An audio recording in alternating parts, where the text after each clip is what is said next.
Personel Polres Gayo Lues kembali menunjukkan kepedulian dan kesiapsiagaan dalam membantu masyarakat terdampak bencana banjir dan longsor yang melanda sejumlah wilayah di Kabupaten Gayo Lues.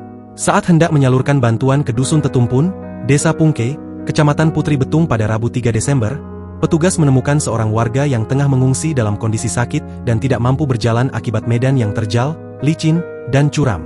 Melihat kondisi warga tersebut, personel Polres Gayo Lues langsung mengambil langkah cepat dengan melakukan evakuasi menggunakan cara menggendong agar korban bisa dibawa menuju lokasi yang lebih aman.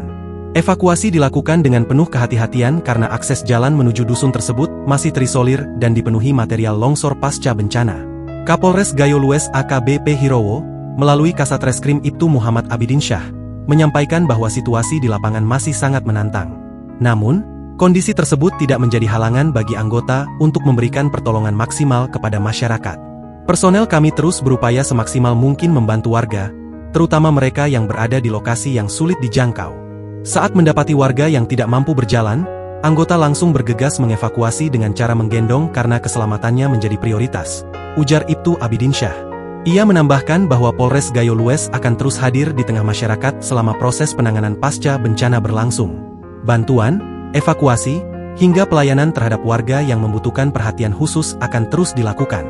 Tugas kami bukan hanya menyalurkan bantuan, tetapi juga memastikan seluruh warga yang terdampak mendapatkan pertolongan. Kami ingin memastikan bahwa tidak ada warga yang terabaikan, terutama dalam kondisi darurat seperti ini, tambahnya.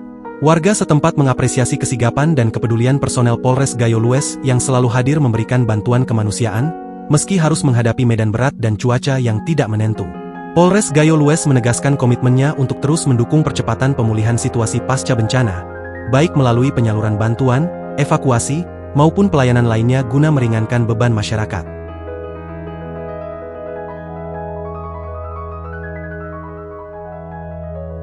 Download Tribun X sekarang, menghadirkan lokal menjadi Indonesia.